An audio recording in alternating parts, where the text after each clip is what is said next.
तो दोस्तों फिर से आप लोगों के साथ आया हूँ। तो ये क्लास 12 का एक फ्लेमिंगो इंग्लिश बुक है। इसमें से मैं आपका ये फर्स्ट पोएट को आज मैं एक्सप्लेन करने वाला हूँ। फ्लेमिंगो क्लास 12 का बुक है ये। तो चलते हैं पोएम के।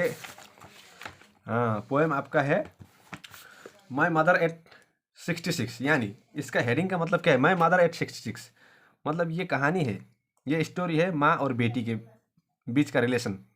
यानी माई मदर, मेरी माँ 66 ईयर्स की हो गई हैं, तो उनके बारे में कुछ फीलिंग्स, कुछ बातें।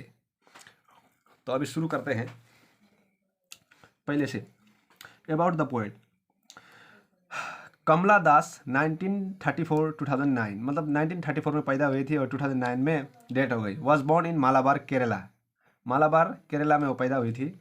She is recognise as one of the India's most foremost poet मतलब वो इंडिया के नामचीन एक पोएट थी। And her works as known as originality, versatility and the indigenous flavour of the soil मतलब उनकी जो भी काम या कुछ लिखित जो होती है वो एक सच्चाई को एक आइकॉनिक सिंबल देती है मतलब। तो Kamala Das has published many novel and short stories in English and Malayalam under the name of Madhavi Kutty. पहले जब वो इंग्लिश और ये मलयालम में जो भी शॉर्ट स्टोरीज वो लॉन्च मतलब पब्लिश होता था उनका, तो उनका पेन नेम था, जो लिखती थी राइटिंग नेम, उनका नाम था Madhavi Kutty. Some of her work in English include the novel alphabet of lust 1977, a collection of short stories Padmavati the Harlot and other stories 1992, in addition to 5 book of poetry। अब ये important है, मैं आप लोगों को एक रिकमेंड करना चाहता हूँ दोस्तों। मेरे स्कूल लाइफ में मैंने ये सब नहीं पढ़ा था, डायरेक्ट पोएट शुरू की, मैंने यहाँ से शुरू किया और ये में ख़त्म। इससे मेरा इतना नॉलेज नहीं हुआ, लेकिन जब मैं स्कूल लाइफ ख़त्म करके आज जब पछता रहा हूँ, तो आप लोग को ये रिकमेंड करता हूँ, जितनी भी जल्दी हो चाहे जैसी भी हो, आप लोग पढ़ते समय इस ये चीज़ को हमेशा पढ़ना, इस इंट्रोडक्शन का, क्योंकि इसमें आपका स्टोरी में कौन सा चीज़ है, कोर पार्ट कौन सा चीज़ को मतलब दिखाया जाता है, उस चीज़ को पहले ही हमें बोल देते हैं। जैसे कि देखिए, she is a sensitive writer who captures the complex subtleties of the human relationship in a lyrical items। My mother at 66 is an example। तो यह में क्या बताया? ह्यूमन रिलेशन मतलब ह्यूमन रिलेशन, मनुष्य का कुछ अटैचमेंट, कुछ रिलेशन के बारे में बताया गया। और वो एक ऐसी राइटर थी मतलब सेंसिटिव, बहुत कोमल, नाजुक, मतलब नाजुक हमें क्या समझाया गया है? एक हकीकत, एक फीलिंग्स को दर्शाया जाता है उनकी राइटिंग में। तो अब कहानी शुरू करते हैं। बिफोर यू रीड, पढ़ने से पहले इसे देखना। Ageing is a natural process मतलब उम्र बढ़ना, घटना, पैदा जब होते हैं छोटे में, फिर बूढ़े हो गए, मर जाने, या तो एक नेचुरल है, प्राकृतिक, पैदा हो गए, बड़े हो जाए, मर जाए।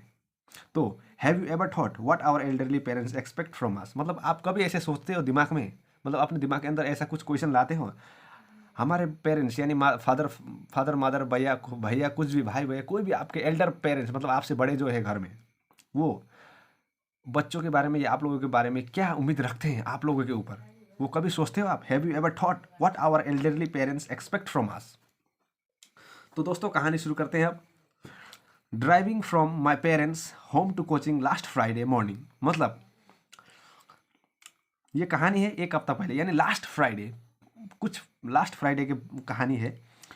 जो लेखिका है, लेखिका और उनकी माँ ड्राइविंग मतलब घर से कोचिंग की ओर जा रहे हैं, घर होम टू कोचिंग जा रहे हैं लास्ट फ्राइडे मॉर्निंग के समय में कार में जा रहे हैं लास्ट फ्राइडे में घर से कोचिंग यानी home to coaching. And I saw my mother beside me मतलब उनकी माँ जब जो ड्राइविंग कार में थी, उनकी माँ उनके सामने बैठी थी, यानी को किसकी माँ? लेखिका की माँ, राइटर की माँ। आई saw my mother beside me मतलब उनकी माँ उनके सामने बैठी थी कार में। And doze open mouth her face ashen like that of a corpse and realise with a pain मतलब वो जब उनके सामने बैठी थी तो हल्के से नींद में थी। डोज यानी हल्के से नींद में थी, और उनका मुंह इतना सोया भी नहीं था गहरा नींद में, उनका मुंह खुला था थोड़ा सा, open mouth. And her face ashen like that of a corpse मतलब उनका चेहरा एक मरे हुए डेड बॉडी यानी डेड बॉडी के जैसा लग रहा था। मतलब बूढ़ा, अभी बूढ़ा हो जाएंगे तो डेड बॉडी लग ही जाएंगे, वो रंग, वो ब्राइटनेस तो था ही नहीं उनका चेहरे में। Open mouth her face ashen like that a corpse and realise with pain मतलब उस दर्द को, जो फीलिंग्स जो उनके चेहरे में, जो बुढ़ापे में जब वो जो दर्द या कुछ भी प्रॉब्लम, उस चीज़ को डायरेक्ट दिखाई दे रहा था। और वो चीज़ वो रियलाइज़ कर रही है। वो कौन रियलाइज़ कर रही है? लेखिका अपनी माँ के चेहरे में देखे वो रियलाइज़ कर लिए दर्द को।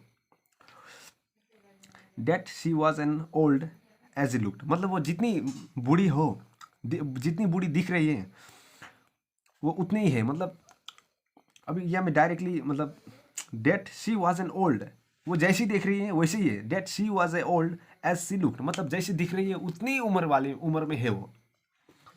But soon put that thought away, मतलब उन सबको उन फीलिंग्स को जो लेखिका सोच रही है अपनी माँ के ऊपर में, उन फीलिंग्स को हटाने के लिए, वो थॉट जो माइंड में आते रहता है उस थॉट को भटकाने के लिए, but soon put that thought away and looked out a young trees sprinting. वो सब नेगेटिव, मतलब नेगेटिव तो नहीं है लेकिन एक फीलिंग्स है, दर्द का फीलिंग्स, पेनफुल फीलिंग्स, उस फीलिंग्स को हटाने के लिए वो कार से अपने चेहरे को बाहर निकल के बाहर की तरफ भटकाती है। तो बाहर की तरफ ध्यान लगाने के समय क्या देखती है, and they put that thought away and trees sprinting, मतलब ये में एक ऑपोजिट मार्क दिखाया जा रहा है। ऑपोजिट मतलब क्या, ऑपोजिट उनकी माँ एकदम बूढ़ी सी मरने वाली डेड वे में एंटर कर चुकी है, और बाहर एकदम देखने से, कार से बाहर देखने से, चलती हुई कार से बाहर देखने से क्या लग रहा है, ट्रीज यानी छोटे छोटे पेड़ पौधे या बड़े ट्रीज, उन सब एकदम यंग तगड़े, एकदम मस्त हरे, ब्राइटनेस एकदम हरे फूले। तो उनकी माँ बूढ़ी मरने के 2000 में मतलब चली गई। तो इन चीज़ को डिफाइन कर रहे हैं, बाहर देख रही है, बाहर में मतलब ट्रीज स्प्रिंटिंग, वो एक मतलब स्ट्रॉन्ग ब्राइटनेस, उन चीज़ को माँ से कंपेयर करने से ऑपोजिट इस चीज़ को दिखाया जा रहा है। मतलब and trees sprinting and the merry children spilling out of their homes, मतलब वो जिस रास्ते से जा रही थी उस रास्ते में साइड साइड में जितने भी घर सर है, उन घर में से बच्चे सब निकल के बाहर खेल रहे हैं। द मेरी children spilling out of their homes, मतलब उनके घर से वो बाहर निकल के एकदम हंसी खुशी मजाक सजाक खेल कूद रहे हैं। तो उन चीज़ को भी देखिए, खुशी दिखाया जा रहा है, एक पावर दिखाया जा रहा है, एक स्ट्रेंथ, एक खुशी, एक ब्राइटनेस, एक हैप्पीनेस। और उनकी माँ उधर, उनकी माँ को, जो बूढ़ी माँ को देख के उनका जो पेन, वो जो दर्द को फील कर रही है, उन चीज़ से opposite. And but after the airports security check, मतलब अब उनके बाद फिर वो इसी तरह से एयरपोर्ट में पहुंच गई, यानी कोचिन के एयरपोर्ट। कौन सी एयरपोर्ट? कोचिन के एयरपोर्ट में पहुंच गई। एयरपोर्ट में पहुंचने के बाद but after the airport security checking के सामने standing of few yards, just security checking हो रहा था उन जिस लेखिका का, और लेखिका की माँ उनसे कुछ 5-6 फीट दूर थी। Standing a few yards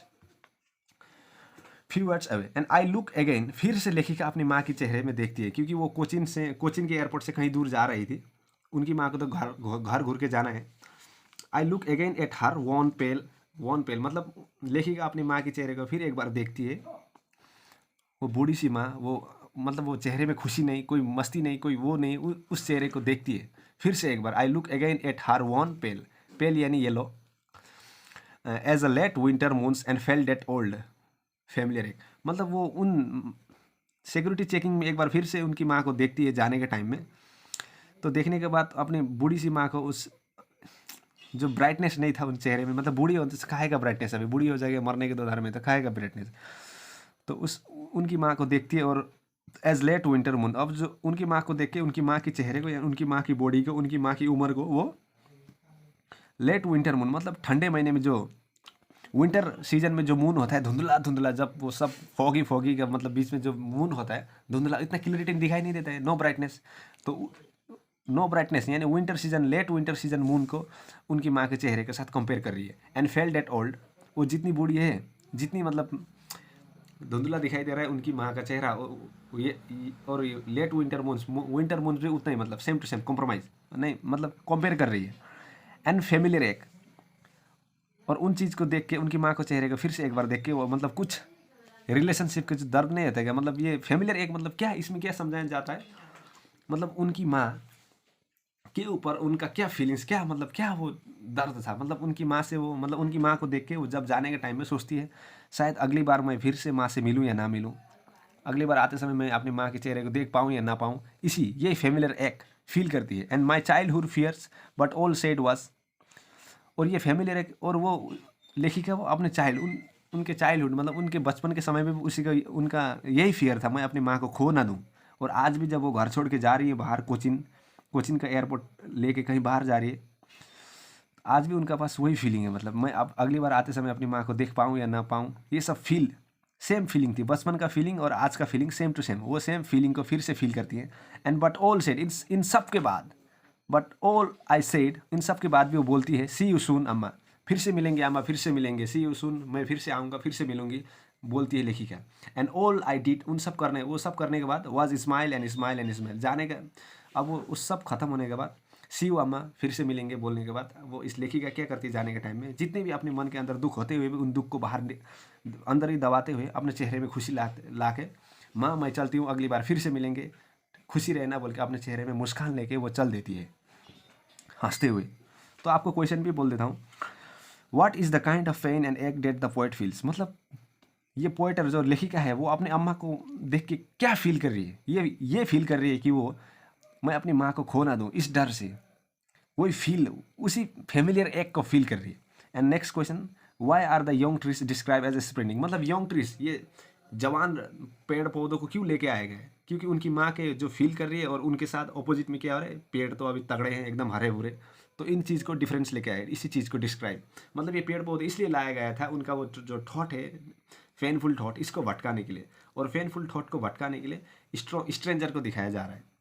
and why has the poet, third number question, why has the poet brought in this image of merry children spilling out of their, ये भी सेम टू सेम, ये writer poetess मतलब उनकी माँ के ऊपर में जो फीलिंग्स था उन फीलिंग्स को, मतलब फेमिलियर एक जो पेनफुल फीलिंग्स था, रियलाइज फील, इन सब को भटकाने के लिए वो इमेज को क्या लेके आया, वो इमेज क्यों लेके आया, मतलब कौन सा इमेज, वो जब घर से बच्चे निकल के खेल रहे थे, the merry children spilling out of their homes, मतलब वो बच्चे को भी इसीलिए उधर बच्चे हंसी खुशी एकदम हैप्पी, और उनकी माँ उधर बूढ़ी, और उनकी माँ की चेहरे के ऊपर जो देख के उन लेखिका का जो फील, इस चीज़ को नेगेटिव मतलब कंपेयर किया जा रहा है। और आपका फोर्थ क्वेश्चन है, why has the mother been compare to the late winter moon, और लेखिका अपने माँ के चेहरे को और वो लेट विंटर मून को क्यों कंपेयर कर रही है, यानी लेट विंटर मून की जैसे ही हो गई उनकी माँ, धुंधला, खुशी नहीं, ब्राइटनेस खत्म, अभी उम्र खत्म हो गया तो ब्राइटनेस भी खत्म हो ही जाएगी भाई, सिंपल बात है। And what do the parting word of the poet and her smile signify, मतलब ये लास्ट में जब विदाई के टाइम में कोचिंग एयरपोर्ट में लेखिका जाने वाली होती है उड़ के कहीं बाहर, तो उसमें ये पार्टिंग मतलब ये वर्ड की स्माइल एंड स्माइल वर्ड क्यों लेके आए, मतलब स्माइल ऑफ स्माइल इसलिए वर्ड लेके आए हैं, दर्द दिल में जितना भी फीलिंग्स, दर्द या पेनफुल फीलिंग्स हो उन सबको दबाते हुए खुशी से फिर से मिलेंगे माँ बोल के, ये स्माइल को इसी के लिए लाया गया है। तो दोस्तों इतना ही है, अगली बार मिलता हूँ फिर से। आपको इसी तरह का वीडियो मतलब चाहिए या मतलब इम्पोर्टेंस है तो हमारे चैनल में बने रहिए, Brother40 चैनल हमारा है। तो दोस्तों ठीक है, जितना मुझे पता था उतना बोल दिया, अगली बार मिलेंगे, बाय बाय दोस्तों, खुशी रहना, हैप्पी रहना, मस्त रहना, मिलेंगे दोस्तों।